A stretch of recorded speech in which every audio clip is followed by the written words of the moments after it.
Bonjour à chacun, chacune. Ça fait longtemps que vous ne m'avez pas entendu pour certains. C'est un exercice que ça fait longtemps que je n'ai pas fait. Mais c'est avec la grâce de Dieu que je suis là ce matin et que j'ai à cœur de vous partager sa parole. Alors juste peut-être un petit détail pour la technique. Est-ce que vous pouvez passer les slides au fur et à mesure, ça ne vous dérange pas? Ok, merci. Je vois qu'il y a encore les notes du message la semaine dernière sur le tableau. Ce dimanche est un dimanche, vous l'avez remarqué, où l'on parle un peu plus de l'Église persécutée dans le monde. Et c'est un dimanche en fait qui est proposé par l'association Portes Ouvertes, dont on parle aussi régulièrement dans cette église. Et eh bien cette prédication aussi que je vais vous apporter ce matin sera agrémentée de témoignages préparés justement par cette association pour ce culte qui est proposé dans différentes églises en France. On peut mettre la première image, s'il te plaît, merci. La thématique d'aujourd'hui, c'est dans 2 Corinthiens 4, verset 8. Nous sommes pressés de toutes parts, mais non écrasés. Est-ce que vous connaissez la célèbre fable de La Fontaine, le chêne et le roseau? Oui, ce grand chêne prétentieux qui dit au frêle roseau « Oulala, mais toi, dès que le vent souffle, tu plies, et moi, je reste beau et droit. » Et lorsque vient la tempête, qui peut-être aussi vient comme un jugement, le vent souffle, souffle, souffle. Le roseau se plie, mais au final, il ne se rompt pas, alors que le chêne, lui, se trouve déraciné et à terre. L'arbre royal est à terre et le roseau, lui, a résisté. Cette fable nous aide à illustrer justement ce que vivent certains chrétiens dans le monde. Ils sont persécutés pour leur foi, ils passent par des tempêtes, souvent des tempêtes terribles. Les vents sont forts, la pression est là pour qu'ils renoncent à leur foi, que ce soit via les autorités, la police, les collègues, la famille, les voisins. Toutes ces personnes exercent une pression quotidienne et cette pression qu'ils subissent, en fait, l'association Portes Ouvertes donne 2 types pour la définir. Il y a d'une part l'oppression violente qui est comme une persécution marteau qui consiste à tuer des personnes, à kidnapper, à faire des mariages forcés. Et une autre persécution qui est celle de la pression par la discrimination, qu'ils appellent la persécution étau, où les gens sont pris, sont oppressés, ils sont rejetés, ils sont exclus, ils ont des procès injustes. Au-delà de la persécution qui est une réalité violente, oppressante, la situation reste encourageante. Car Dieu n'est pas absent de toutes ces situations. Je vais vous donner 2 exemples dans 2 pays différents. Le premier exemple est dans le pays de l'Iran, qui est une république islamique. Ce pays occupe la 8e place dans l'index mondial de la persécution des chrétiens. C'est-à-dire que cette association définit, en fonction de différents critères, quels sont les pays où il y a plus de violence. Et l'Iran est donc placé en 8e position. Les chrétiens sont persécutés par le gouvernement qui les considère comme des agents de l'Occident. La vie des églises est complètement muselée par les autorités et ce sont les chrétiens d'arrière-plan musulmans qui sont les plus persécutés. Ils se réunissent en secret, s'ils sont découverts, ils sont arrêtés et emprisonnés. Et pourtant, l'église iranienne est celle qui grandit le plus dans le monde. Selon les analystes de la persécution des chrétiens, l'Iran connaît actuellement un exode massif de l'islam vers le christianisme. Un responsable iranien confirme « Et si je vous disais que les mosquées sont vides ?» C'est exactement ce qui se passe en Iran. L'intransigeance des ayatollahs pousse les musulmans dans les bras de Jésus et fortifie la foi des chrétiens, qui n'ont pas d'autre choix que d'être des disciples. On compte aujourd'hui 800 000 chrétiens iraniens. Autre exemple, en Inde. Ce pays se place à la 10e position. Les chrétiens sont victimes de nationalisme religieux exercé par le parti hindou radical qui est au pouvoir. Ils sont agressés, injustement accusés de convertir de force les hindous, et ils sont parfois assassinés. Et pourtant, là aussi, dans ce pays, l'Église grandit. En dépit des menaces, le nombre de chrétiens ne cesse de croître, passant de 58 à 66 millions en quelques années seulement. Un expert, qui doit rester anonyme pour des raisons de sécurité, mais qui connaît parfaitement le terrain, déclare : à première vue, il semble que les extrémistes hindous soient en train de gagner. Mais nous devons regarder plus loin, et pas seulement en surface. Je vois l'Église prospérer au milieu de nombreuses menaces. Il y a tant de personnes qui cherchent le Seigneur et qui viennent à la foi. Parler de l'Église persécutée, de toutes ces horreurs, ce n'est donc pas dire uniquement toutes ces mauvaises nouvelles, tous ces mauvais traitements qui font peur et qui nous rendent tristes. Non, considérer que ce que vivent nos frères et sœurs chrétiens dans la foi permet d'affirmer justement que le royaume de Dieu avance, avec souffrance, mais il avance. Le royaume de Dieu avance. Et je vous invite à ouvrir nos Bibles dans la lettre aux Corinthiens, la deuxième épître aux Corinthiens, chapitre 4. Nous allons le lire ensemble, ce chapitre. 2 Corinthiens, chapitre 4, et je ferai la lecture dans la version du Semeur.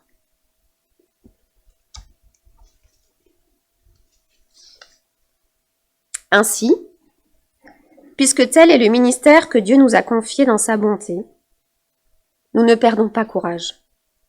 Nous rejetons les intrigues et les procédés indignes. Nous ne recourons pas à la ruse et nous ne falsifions pas la parole de Dieu. Au contraire, en faisant connaître la vérité, nous nous remettons devant Dieu au jugement de tout homme.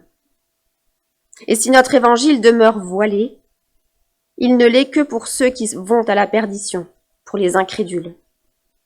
Le Dieu de ce monde a aveuglé leur esprit, et les empêche ainsi de voir briller la lumière de la bonne nouvelle qui fait resplendir la gloire du Christ, lui qui est l'image de Dieu.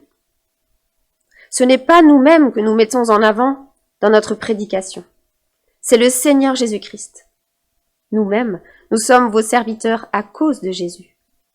En effet, le même Dieu qui un jour a dit que la lumière brille au sein des ténèbres, a lui-même brillé dans notre cœur pour y faire resplendir la connaissance de la gloire de Dieu qui rayonne du visage de Jésus-Christ. Mais ce trésor, nous le portons dans les vases faits d'argile que nous sommes, pour que ce soit la puissance extraordinaire de Dieu qui se manifeste, et non notre propre capacité.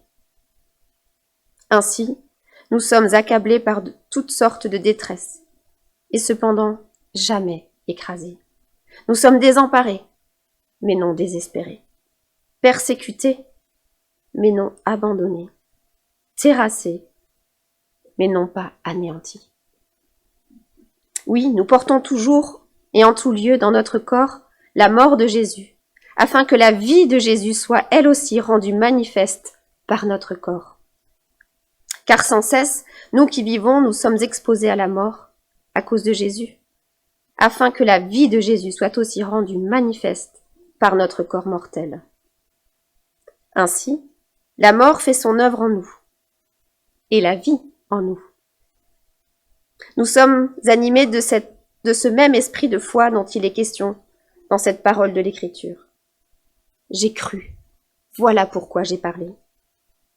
Nous aussi nous croyons, et c'est pour cela que nous parlons. Nous savons en effet que Dieu qui a ressuscité le Seigneur Jésus nous ressuscitera aussi avec Jésus et nous fera paraître avec vous en sa présence. Ainsi, tout ce que nous endurons, c'est à cause de vous, pour que la grâce abonde en atteignant des hommes toujours plus nombreux, et qu'ainsi augmente le nombre des prières de reconnaissance à la gloire de Dieu. Voilà pourquoi nous ne perdons pas courage. Et même si notre être intérieur se détériore peu à peu, intérieurement, nous sommes renouvelés de jour en jour. En effet, nos détresses présentes sont passagères et légères par rapport au poids insurpassable de la gloire éternelle qu'elle nous prépare.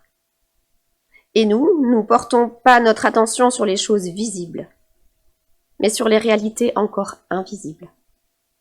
Car les réalités visibles ne durent qu'un temps, mais les invisibles demeureront éternellement. Dans ce texte, Paul nous parle des pressions que justement subissaient ces premiers chrétiens. Paul est sans doute l'un des mieux placés pour parler de la persécution. Il a lui-même persécuté des personnes. Il a ensuite aussi lui-même été persécuté jusqu'à donner sa vie pour Jésus. Alors, à la lumière de cet exemple de Paul et à la lumière des témoignages de nos frères et sœurs chrétiens, eh bien, voyons comment tenir bon aujourd'hui, malgré toutes les pressions qui peuvent être exercées contre nous. Et découvrons comment ces enseignements peuvent aussi nous impacter dans nos propres vies aujourd'hui, même si effectivement nous ne subissons pas ces mêmes violences. Alors voici le plan que je vous propose pour ce matin. Pourquoi sommes-nous pressés de toutes parts?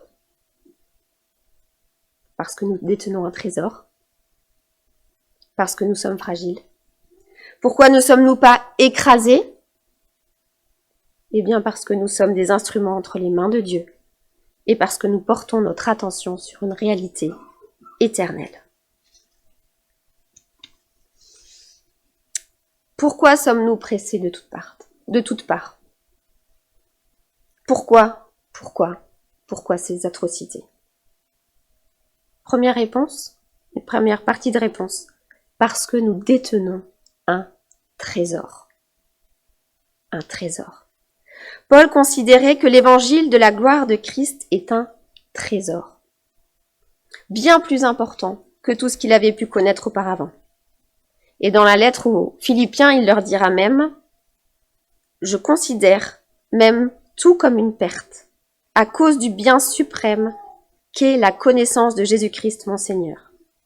À cause de lui, je me suis laissé dépouiller de tout, et je considère tout cela comme des ordures afin de gagner Christ. Je considère tout comme une perte à côté du trésor qu'est la gloire de Dieu. » C'est fort ce que dit Paul.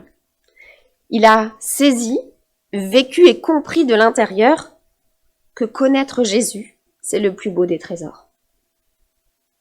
Alors nous, dans notre contexte occidental, nous l'oublions parfois. Mais pour Paul, c'est une réalité. Il considère tout comme une perte parce qu'il a trouvé le plus grand des trésors. Un trésor hors norme. Un trésor pas comme les autres. Le trésor des trésors. Rien n'a plus de valeur que la gloire de Jésus qui est au-dessus de tout. Rappelez-vous aussi cette parabole de Jésus qui parle d'un homme qui a vendu tout ce qu'il avait pour acheter un champ, parce que dans ce champ il y avait une perle. L'évangile, l'amour de Christ, est le plus grand des trésors. Est-ce qu'on en est toujours aussi convaincu que ce que Paul l'affirme? Alors c'est vrai que ce trésor, on pourrait se dire mais c'est merveilleux, tout le monde va le reconnaître, va dire mais oui, un trésor ça attire l'attention, ça attire l'œil, ça attire la curiosité. Ça peut aussi attirer la jalousie, j'aimerais la voir, pourquoi lui l'a, moi je l'ai pas. Ça peut attirer aussi le mépris. Mais nous le savons aussi, ce trésor qu'est l'évangile, eh bien parfois il n'est pas reçu comme un trésor. Il n'est pas systématiquement vécu comme le plus beau des cadeaux. Au contraire, on peut même dire que dans certains pays, comme dans la plupart des pays persécutés, il attire la haine, ce trésor. Et les chrétiens sont alors réellement amenés à perdre des choses pour garder ce trésor de l'évangile. Le témoignage de Kirti. une femme qui vit en Inde. Kirti a reçu le trésor de la connaissance de Christ au travers d'une guérison miraculeuse. Mais elle n'a pas pu le cacher bien longtemps. Il brillait tellement que les villageois l'ont vite découvert. Elle a alors été convoquée par les villageois et par les anciens qui l'ont menacée. Mais Kirti a refusé de renier Jésus. Une nuit, une foule hostile a fait irruption dans sa maison et a traîné dehors les chrétiens qui s'y trouvaient, les battant à coups de bâton, de pieds et de poings. Ils ont brûlé la Bible de Kirti devant elle. Puis ils ont saccagé la maison et volé tout ce qu'ils pouvaient. Kirti a eu le dos brisé, ce qui la gêne encore beaucoup aujourd'hui. Elle est restée hospitalisée pendant 2 semaines. Tous les habitants du village ont cessé de parler à Kirti et à son mari, et ont refusé de les laisser utiliser le puits du village. Comme des chrétiens recommençaient à se réunir dans leur maison, les anciens ont envoyé un groupe d'hommes qui ont enlevé, puis torturé et tué le mari de Kirti. Les dirigeants locaux ont refusé qu'elle enterre son mari dans le cimetière, et elle a donc dû l'inhumer à l'extérieur du village. Mais la foi de Kirti est inébranlable, malgré toutes ses souffrances et les risques encourus. Elle est retournée dans son village pour témoigner de Jésus. Au verset 3 du chapitre que nous avons lu, Paul explique que l'évangile demeure voilé pour ceux qui ne connaissent pas Dieu. Et nous sommes, nous chrétiens, invités à prier pour que ce voile se soulève. À prier pour que l'Église soit une manifestation concrète de l'amour de Christ, qu'elle soit une révélation dans la vie des autres personnes. Au verset 4, Paul parle même des incrédules. Il dit « Le Dieu de ce monde a aveuglé leur intelligence afin qu'ils ne voient pas briller l'éclat que projette l'évangile de la gloire de Christ. » Les yeux de ces personnes sont fermés, voilés. À nous, oui, de prier pour que ce voile se lève. La pensée égocentrée de l'homme, le péché qui nous cerne si facilement. Et le diable utilise justement cette incrédulité de l'homme pour lui fermer la porte. Et pour fermer la porte à la compréhension de qui est Dieu. Alors que devons-nous faire? Cacher ce trésor et garder pour nous? Au verset 13, Paul répond « J'ai cru. C'est pourquoi j'ai parlé. J'ai cru, c'est pourquoi j'ai parlé. » De l'abondance de son cœur, sa bouche parlait. C'est un principe général. On peut donner aux autres que ce que l'on a reçu soi-même.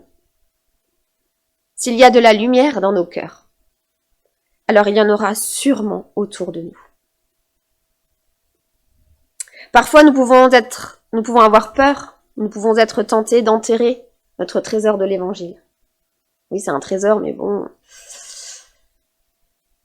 Ah non, on va pas trop en parler. Mais c'est le trésor dont tout le monde a besoin. Même si pour le moment, il ne le réalise pas. Avec douceur, malgré les pressions, les violences, le mépris, ce trésor continue d'être partagé. Et ce trésor transforme des vies. La persécution n'a jamais été aussi forte dans le monde, mais l'Église n'a jamais connu une telle croissance. Et vous savez pourquoi? Parce que le trésor de l'Évangile change des vies. Amen. Alors pourquoi sommes-nous pressés de toutes parts? Eh bien aussi parce que nous sommes fragiles. Aujourd'hui, on aime bien les super-héros, les super-woman, les super tout. Et un bon nombre de chrétiens aimeraient avoir des super-pouvoirs pour, d'un claquement de doigts, tout résoudre. Et d'ailleurs, certains chrétiens défendent une théologie d'un évangile qui est facile et confortable. Mais la vérité est tout autre. Et au verset 7, nous lisons « Nous portons ce trésor dans des vases de terre, afin que cette grande puissance soit attribuée à Dieu, et non pas à nous. » Ce trésor, nous le portons dans des vases d'argile. Nous. Et là aussi, il y a un contraste entre ce magnifique trésor et ces vases d'argile. L'homme, qui est la créature de Dieu, formée de la terre, poussière du sol, en Genèse 2:7, est comparé ici à un vase. Le vase est fragile, l'homme extérieur dépérit. Et en fait, le messager en lui-même a peu de valeur, mais il est porteur d'un message de grande valeur. L'humain est fragile, vulnérable, mais il porte un trésor magnifique et grandiose, à la portée éternelle. Remarquons au passage que Dieu n'a pas choisi des anges qui auraient semblé plus puissants et plus aptes que les hommes à répandre sa parole. Non. Dieu, dans sa sagesse, prend des hommes et des femmes qui peuvent rendre témoignage à la grâce dont ils sont eux-mêmes l'objet. Un autre témoignage, Madira Kotiredi. Il était gravement malade et condamné à mourir, quand Dieu l'a miraculeusement guéri et lui a annoncé qu'il allait lui confier une mission. Il savait à peine lire et n'avait jamais étudié la théologie. Mais un jour, un pasteur est arrivé avec une bicyclette aménagée, avec des haut-parleurs et une Bible audio amplifiée, qu'il l'a remise à Kotiredi. Il est devenu l'évangéliste à bicyclette. Il allumait sa Bible amplifiée, il diffusait un chant, puis un verset biblique, et il circulait dans les villages pour annoncer l'évangile. Il a fait cela pendant 7 ans, jusqu'au jour où on l'a arrêté en lui disant qu'il ne devait plus revenir et faire ça. Une nuit, alors qu'il dormait, quelqu'un est venu avec une hache pour le tuer. Il a reçu plusieurs coups et s'est retrouvé à l'hôpital presque mort. Le lendemain, un de nos partenaires est allé lui rendre visite. Donc c'est quelqu'un de portes ouvertes qui allait le visiter. Cette personne a demandé à l'épouse de Kotiredi, « Est-ce que tu as peur pour ton mari ?» Elle lui a répondu, « Pour moi, il devait être mort depuis 7 ans déjà. Celui qui a redonné la vie à mon mari va s'occuper de lui. » Aujourd'hui, Kotiredi a repris ses tournées à vélo, avec encore plus d'énergie. Ces 2 témoignages, Kirti et Kotiredi, sont 2 vases d'argile fragile, sans valeur aux yeux du monde, physiquement lourdement touchés, mais précieux pour Dieu, car ils portent la vie de Jésus en eux. Parfois aussi, pour nous, nous pouvons penser que nous n'avons aucune valeur aux yeux de nos voisins, de notre famille, de nos collègues. Mais Dieu nous a choisis, chacun, et en Église, son Église, pour porter la vie de Jésus. Il place sa gloire dans des vases sans gloire. Ainsi, c'est la puissance de Dieu même, la puissance incomparable que produit l'Évangile, et non la nôtre, qui est visible. Plus la faiblesse du témoin est manifeste, plus la puissance de Dieu est éclatante.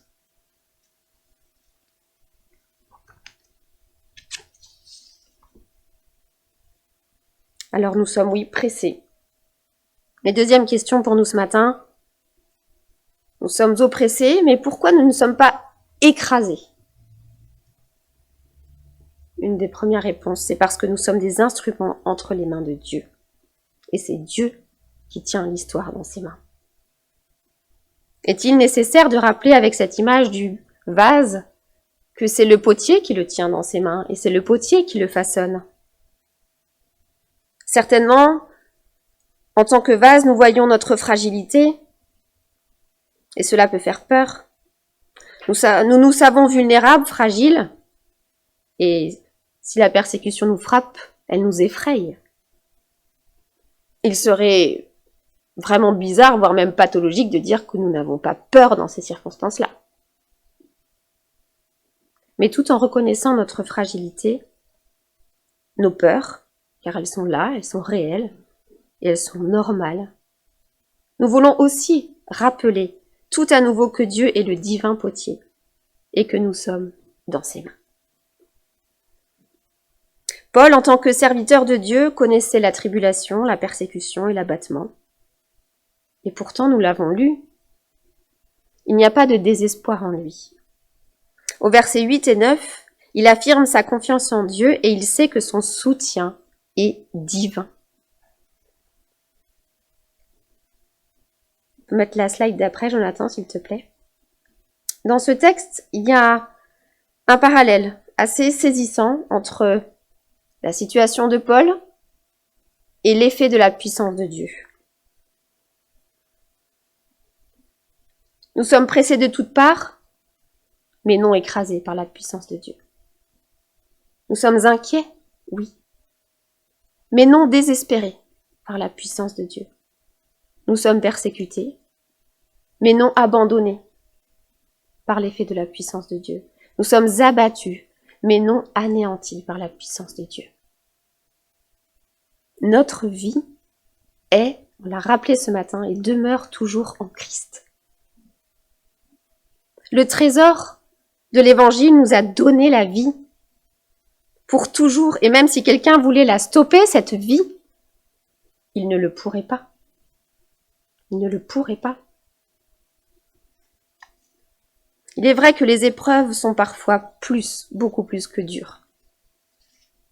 Comme on l'a lu, Kirti a perdu son mari, Kotiredi a été violemment battu, tous deux ont failli mourir et risquent encore leur vie aujourd'hui. Et Paul parle de cette présence de la mort et cette oppression de la mort très régulièrement dans ses lettres. Il dit en 1 Corinthiens 15, verset 31, qu'il côtoie la mort en permanence. Chaque jour, je risque la mort, dit-il. Il ne faudrait donc pas croire que c'est facile, que oui, nous sommes dans les mains de Dieu et nous sommes forts. C'est vrai, mais c'est dur à vivre parfois. Et la mort peut nous oppresser. Mais l'espérance de la résurrection, nous l'avons rappelé aussi encore ce matin, le trésor de l'Évangile en nous réoriente notre vie vers ce qui a une valeur éternelle.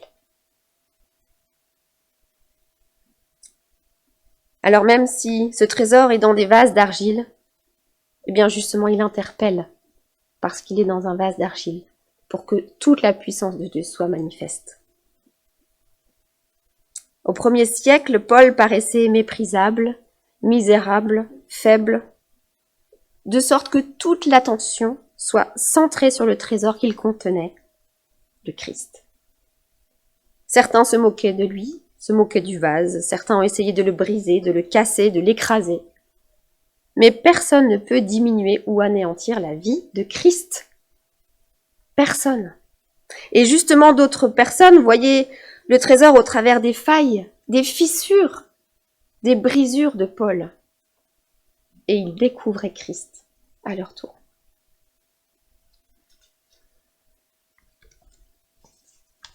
Un dernier témoignage d'Ava et Mardouk en Iran. Ce sont des chrétiens iraniens fervents. Ils ont beaucoup souffert à cause de leur foi, notamment suite à l'emprisonnement de Mardouk. Ils ont tout perdu, leur maison, leurs biens et leurs revenus, sans compter qu'ils sont sous surveillance. Mais malgré cette persécution, ils ont grandi. Ava raconte: quand mon mari était en prison, j'ai vécu beaucoup d'expériences intimes et très fortes avec Dieu, et j'en ai retenu de nombreuses leçons. J'ai appris que Dieu était là, avec moi, dans le feu. Ava réalise qu'elle avait lu et relu la Bible, qu'elle l'avait même enseignée aux autres, mais que sa connaissance était en grande partie théorique. C'est grâce à la persécution qu'elle et son mari ont subi qu'elle connaît la réalité de Dieu et de ses promesses. Je sais que nous sommes dans sa main et que personne ne peut nous arracher à lui. Depuis l'arrestation de son mari, Ava est devenue comme une enfant, sans défense mais dépendante de la puissance de l'amour de Dieu. Elle apprend de plus en plus à lui faire confiance et à lui obéir. Je peux dire que je suis plus prête et plus disposée à faire la volonté de Dieu. Quelle leçon de vie, quel exemple. Et tout cela produit par la puissance de Dieu dans sa vie. Alors pourquoi sommes-nous écrasés? Eh bien aussi parce que... Pourquoi ne sommes-nous pas écrasés justement, pardon? Eh bien aussi parce que nous portons notre attention sur les réalités éternelles, on l'a beaucoup rappelé ce matin. Et c'est vrai, c'est notre espérance vivante. Nous pouvons être pressés de toutes parts en étant des chrétiens qui témoignent de l'amour de Dieu tout autour de nous. Mais nous ne serons pas écrasés. Car Jésus-Christ a pris à la croix ce qui pouvait nous anéantir, le péché. Seul le péché a la puissance de nous faire disparaître. Or Jésus, justement, a été écrasé, brisé par le poids de nos péchés, et ce, à notre place. Mais Jésus est ressuscité. Et parce que Jésus est ressuscité, nous pouvons dire avec Paul que nous allons ressusciter nous aussi. Et donc, on ne peut pas nous faire disparaître. En tant que chrétiens, nous croyons que comme Christ est ressuscité le premier, nous aussi nous ressusciterons. Ça peut paraître bizarre pour certains, mais c'est ce que nous croyons, c'est ce que nous affirmons. Ce verset 14 dans 2 Corinthiens nous montre l'issue glorieuse de notre chemin. Nos détresses présentes sont passagères et légères par rapport au poids insurpassable de la gloire éternelle qu'elle nous prépare. Là aussi, il y a un contraste entre ce que l'on peut vivre actuellement et l'avenir. Toutes nos épreuves, malgré l'intensité, sont estimées pour Paul comme légères et courtes au regard de la gloire future. Alors si Paul parle des souffrances et des persécutions qu'il subit avec un certain détachement, je me demande si nous ne devrions pas aussi voir certains de nos avantages matériels, certaines choses qui nous paraissent comme être des droits, avec beaucoup de recul et un détachement, pour considérer tout à nouveau le trésor parfait de l'Évangile qui nous donne accès à la gloire éternelle. Cette gloire est infinie en quantité. Elle est surabondante. Cette gloire est infinie en qualité. Un poids insurpassable. Et cette gloire est infinie en durée. Elle est éternelle. Paul était fragile, mais son cœur était encouragé, dynamisé, comblé par sa vision de la gloire future. Ses yeux étaient littéralement fixés sur la récompense à venir. Et cette attitude, seule la foi, la conviction des choses invisibles, nous fait apprécier ces valeurs incomparables. C'est bien par la foi, parce que ce n'est pas encore visible, c'est bien par la foi que les yeux de notre cœur voient au-delà de notre vie terrestre. Ils voient les choses glorieuses du ciel et se fixent sur le Seigneur de gloire. Et si nous manquons de foi, cela arrive. Nous pouvons faire nôtre cette prière de Paul aux Éphésiens. Je prie que le Seigneur illumine les yeux de mon cœur, pour que je sache quelle est l'espérance qui s'attache à mon appel, quelle est la richesse de son glorieux héritage au milieu des saints, et quelle est l'infinie grandeur de sa puissance, qui se manifeste avec efficacité par le pouvoir de sa force envers moi qui crois. Amen. Pour conclure alors, pour nous ce matin aussi, ne perdons pas courage. Notre trésor, c'est l'évangile de la gloire de Christ. Et il est contenu dans nos vies fragiles. Les épreuves peuvent réussir à fissurer notre vase. Mais c'est justement au travers de ces fissures que la lumière de la gloire de Dieu pourra atteindre ceux qui vivent dans les ténèbres. Nous sommes appelés à briller dans nos faiblesses humaines, pas par nos propres forces, mais par la puissance de Jésus-Christ, par la puissance de Dieu. Nous sommes parfois accablés, mais Paul nous encourage ce matin à lever nos têtes, à fixer nos regards sur la récompense finale. La résurrection, alors, je ne sais pas comment ce sera, mais on ressuscitera. La résurrection est la gloire à venir. Voilà notre récompense finale, que personne ne peut enlever. On l'a encore lu, chanté ce matin. Alors que son exemple, celui de Paul et celui de nos frères et sœurs dont nous avons lu ces témoignages, nous incite, chacun de nous, à plus de disponibilité, à plus de consécration pour le service que le Seigneur veut nous confier. Nous sommes pressés, mais non écrasés. Inquiets, mais non désespérés. Persécutés, mais non abandonnés. Abattus, mais non anéantis. Prions ensemble. Seigneur notre Dieu, notre Père, 3 fois saint, Père, Fils et Saint-Esprit, merci pour ces moments passés en ta présence tous ensemble ce matin. Seigneur, merci parce que tu as tout accompli pour chacun de nous, pour ton Église. Seigneur, tu connais chacune de nos vies, tu connais aussi la vie de cette Église ici représentée. Tu en connais les points faibles, tu en connais les souffrances, les douleurs, les maladies peut-être pour certains. Et Seigneur, ce matin, je veux te louer et te remercier parce que, au-delà de toutes ces choses, Seigneur, c'est toi qui vas briller au travers de nous. Merci parce que tu n'attends pas de nous d'être des chrétiens parfaits. Mais Seigneur, tu attends de nous d'être dépendants de toi. Tu attends de nous d'être à tes pieds, à reconnaître que tu es le Seigneur de nos vies, à laisser ton esprit vivre en nous à chaque instant. Seigneur, je te prie pour chacun d'entre nous personnellement, ici ou au loin qui nous écoute sur Internet. Je te prie pour ton Église ici à La Roche-sur-Yon, mais pour toute ton Église au-delà du monde, partout. Et Seigneur, je te prie que ton esprit fasse briller ta lumière et qu'encore beaucoup d'autres puissent te rencontrer et te voir. Nous ne voulons pas, Seigneur, cacher ce trésor que tu es, cet amour que tu nous as donné. Mais Seigneur, nous voulons qu'il soit manifeste pour ta gloire, pour la gloire de ton nom. Alors merci parce que nous ne sommes pas laissés sur le côté, nous ne sommes pas finis, mais Seigneur, tu veux encore nous utiliser aujourd'hui. Là où tu nous as placés, dans notre quotidien. Et je prie, Seigneur, que tu te renouvelles en chacun de nous et que par ton esprit, Seigneur, nous puissions aussi voir ton œuvre dans nos vies. Que toute la gloire te revienne, Seigneur Jésus, ce matin.